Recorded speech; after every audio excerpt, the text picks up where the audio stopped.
아이들의 문제나 뭐 고민이나 이런 건 사실 크게 달라지진 않았어요. 내용 자체는. 근데 그 형태나 강도나 이런 건 분명히 달라지고 있거든요. 인터넷 스마트폰 이용 용도를 보시면 그 유아동이라고 해서 이제 초등학생 아마 저학년까지 포함되어 있을 것 같은데요. 게임이 압도적입니다. 게임이 압도적인데 이게 저희가 심각하게 생각하고 있는 문제점 중에 하나가요. 그 게임이라는 게 아무래도 시각적인 자극이 굉장합니다. 또 요즘 아이들 보면 집중을 잘 못하죠. 그리고 조용한 곳에서 집중하는 모습 잘 못 보죠. 항상 이어폰 꽂고 그리고 시끌벅적한 데서 막 그 게임 방송 들으면서 막 숙제하고 있고 막 그럴 때 너무 걱정스럽지 않으세요? 근데 그만큼 아이들이 너무 어린 연령에서부터 이런 자극에 너무 많이 노출이 돼서요.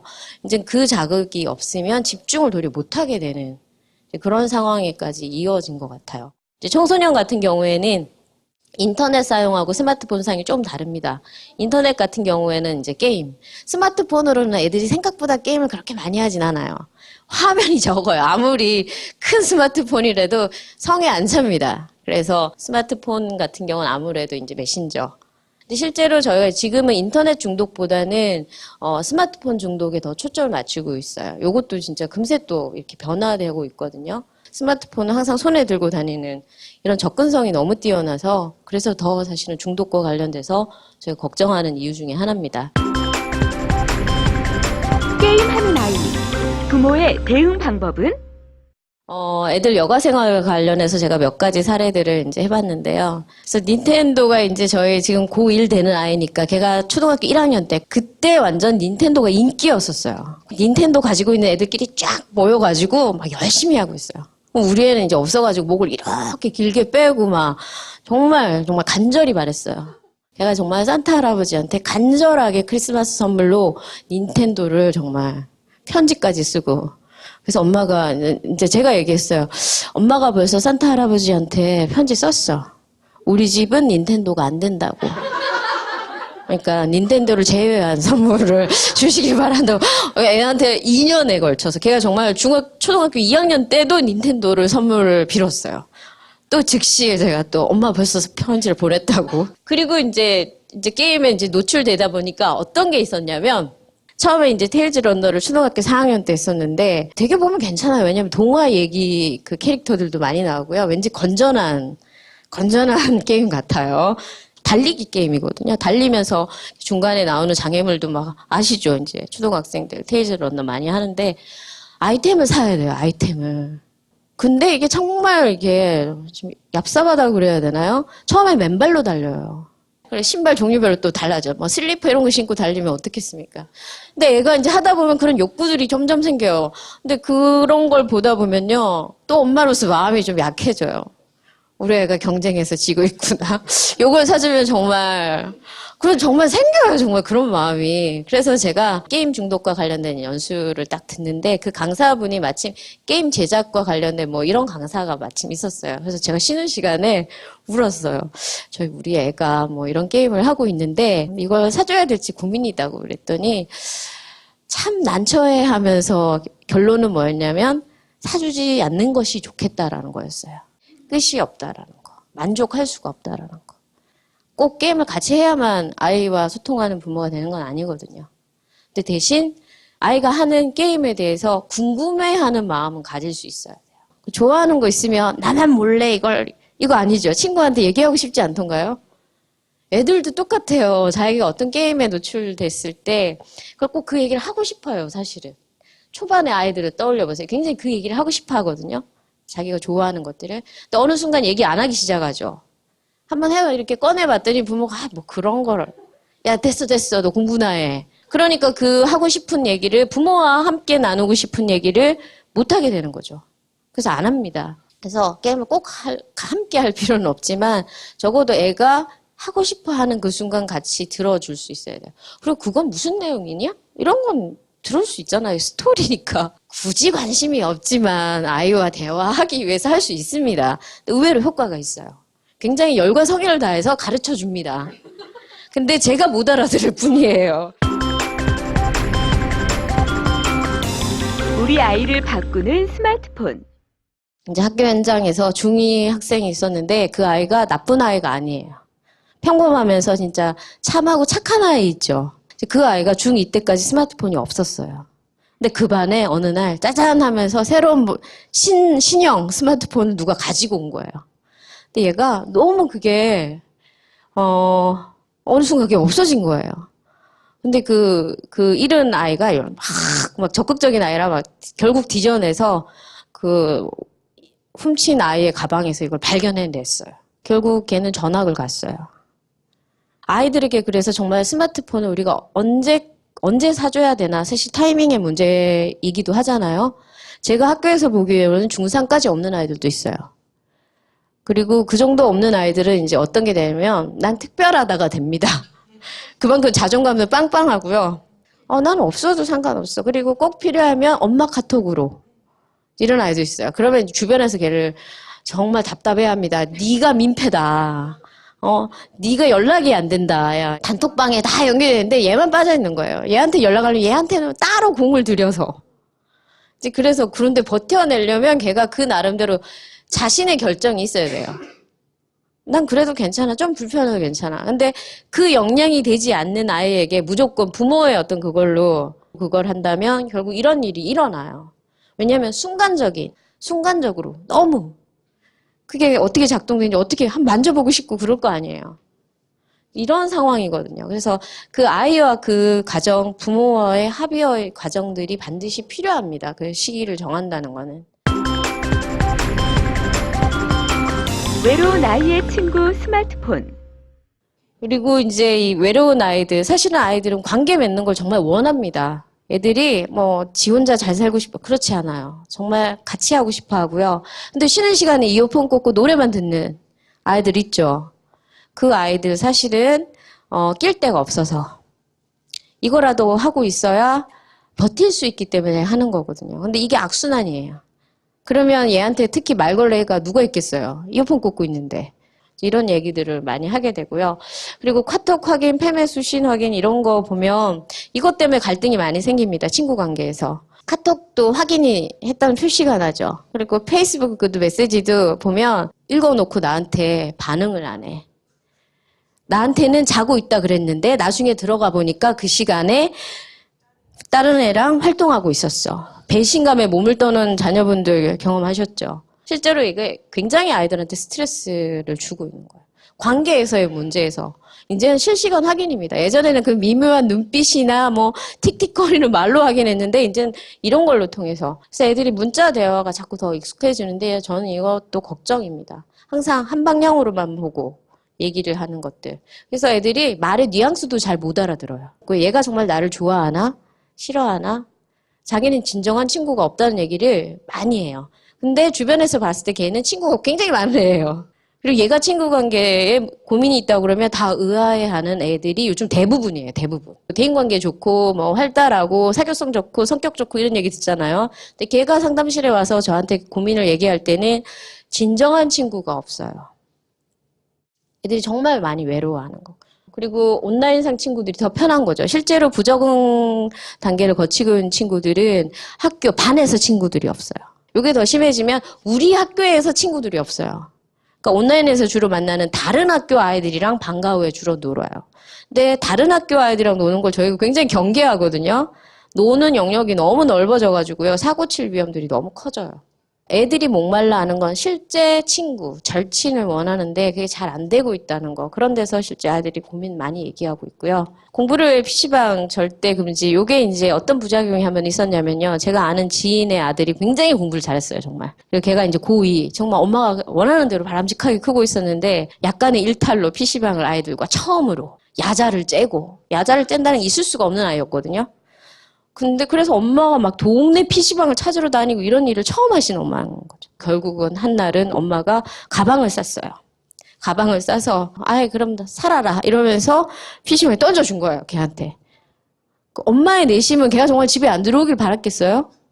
엄마가 이런 극단적인 걸 할 때는 그래도 애가 좀 뭔가 마음의 움직임을 일으켜서 따라오길 바랬겠죠. 근데 안 따라옵니다. 그래? 엄마가 나한테 이래? 들어오지 말라고? 엄마가 이렇게 나를 버리는구나.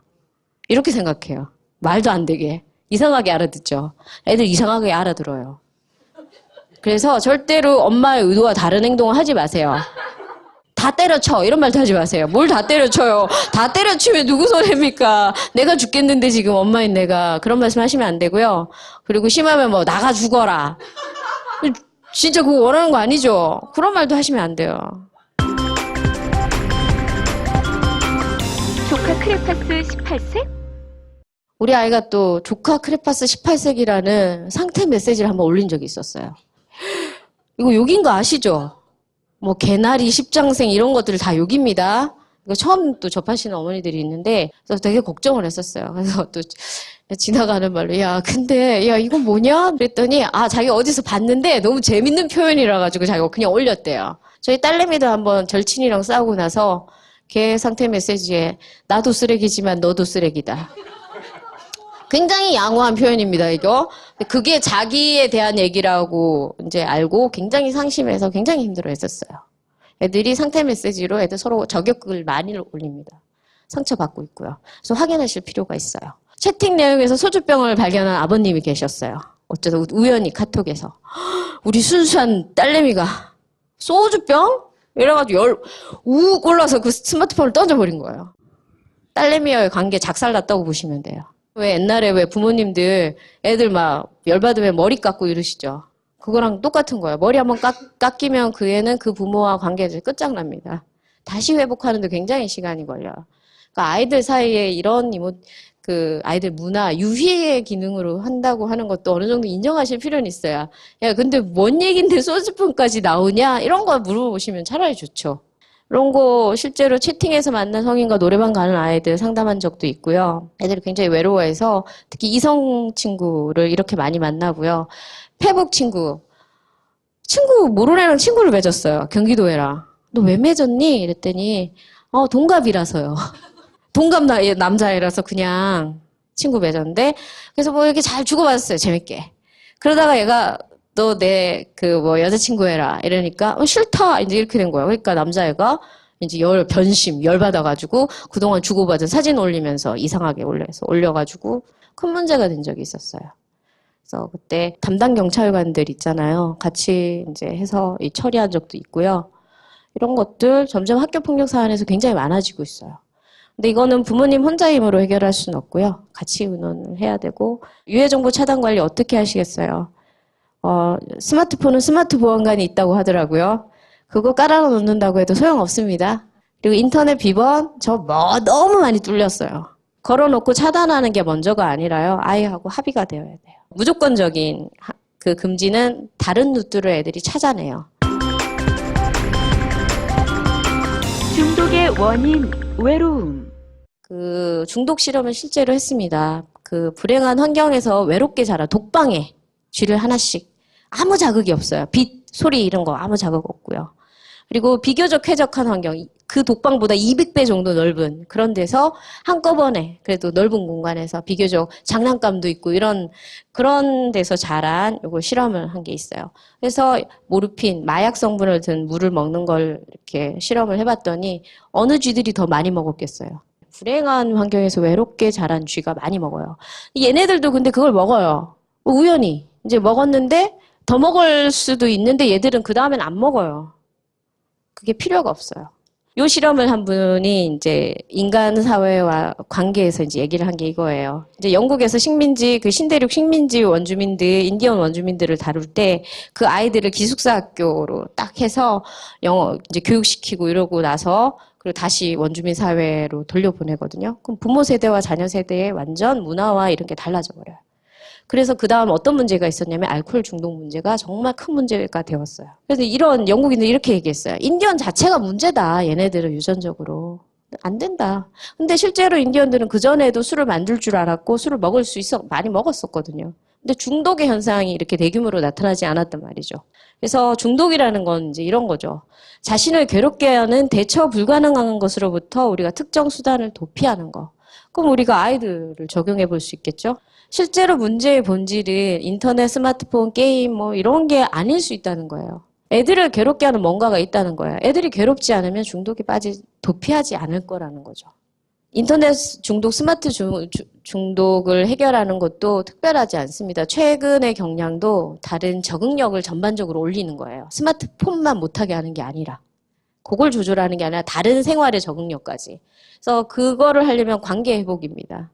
그래서 그동안 얘한테 계속 뭔가 안 먹히고 있었다면 부모 자녀 관계에 이미 삐걱거림이 있기 때문에 스마트폰이든 인터넷이든 문제가 되고 있다는 거죠. 거의 모든 정답이 사실은 그래요. 근데 이제 이 관계 회복을 어떻게 하느냐는 항상 문제가 되고 있어요. 이게 정답이었고 그 가정, 그 부모의 성격이나 가정의 분위기 이게 다 다르고요. 심지어 아이들의 기질까지 다르기 때문에 이 집에는 이게 적용되던데 우리 집 그거 똑같이 가져오면 안 됩니다. 예를 들면 어떤 가정에서는 집에 와이파이를 끊어놨어요. 데이터, 주어진 데이터만 사용하게. 그거 좋은 방법이네. 우리 집에도. 그거를 막 그렇게 함부로 집에 적용하시면 부작용 생겨요. 항상 그 적용하는 과정은 우리 가정의 문화와 함께 시간을 들여서 주변 여건을 파악하고 난 뒤에 이렇게 적용하는 게 필요하지. 저 집 아이에게 효과 있었던 걸 우리 집 아이에게 함부로 하시는 그런 거 곤란하고요. 대단하고 특별한 대화법 없습니다. 대화법 많이 배우러 다니시죠. 일단 아이한테 관심이 가지고 있어야 돼요. 애가 하고 있는 게임이 뭔지 얘기 나누실 수 있어야 돼요. 그리고 아이가 어떤 생각을 하고 있는지 궁금하다면 물어봐야죠. 저희는 계속 물어보라고 합니다. 그냥 궁금해서 정말 물어보는 거 있죠. 이렇게 물어보시면 애는 얘기해 줍니다. 그리고 너무 그동안 관계가 꼬여 있어서 애가 처음에는 얘기를 잘 안 해줄 수도 있어요. 시간을 들여서 진짜 순수한 궁금증을 가지고 물어보고 관심을 가지면 서서히, 정말 서서히 나옵니다. 서서히. 그리고 결국 감정의 문제거든요. 관계도. 감정이 움직이지 않으면 애들 절대 말 듣지 않습니다. 그래서 관계에서 감정이 서로 편안할 때 움직여야 되고요. 그리고 도움 요청하기. 아이가 힘들 때 엄마 왜 안 찾았어? 이런 말씀 하시면 곤란해요. 확신을 준 적이 없거든요. 그리고 너무 걱정하는 엄마에게도 아이는 도움을 요청하지 못합니다. 죄책감 가지거든요. 우리 엄마가 나 때문에 힘들어. 이렇게. 그래서 든든하게 받쳐주면서 그것도 필요하고요. 아이 앞에서 너무 나약해도 아이가 도움을 요청하지 못하고 또 너무 무심해서 그래도 도움을 요청하지 못하고요. 이제 요 도움 요청하기가 잘 되는 아이들은 사실 자존감이 높은 아이들이에요. 약한 아이가 아니에요. 의외로. 그리고 그 바탕을 해서 스스로 심리적 독립까지 이뤄내는 이제 그런 과정들을 우리가 볼 수 있고요. 실제로 우리 아이들은 과거 세대에 비해서 너무 사실은 선택의 폭이 넓어져 있는 상태예요. 애들이 경계를 원해요. 막 풀어달라고 그러는 것 같죠. 또 의외로 그렇지 않아요. 나름 틀을 잡고 잡아주길 원해요. 실제로. 그래서 무작정 자유를 주는 부모님들이 나중에 후회하시는 것들이 저는 많이 봤거든요. 그래서 좀 큰 틀, 그리고 아이가 발달하는 과정에 따라 그 틀을 좀 넓혀주면 돼요. 그런 것들. 애들이 굉장히 많이 고민하는 이런 시간들이 필요하다는 거. 그걸 우리가 이해해 줄 필요가 있을 것 같아요. 여기서 좀 맞춰야 되겠어요. 제가 시간을 너무 많이 넘겼어요.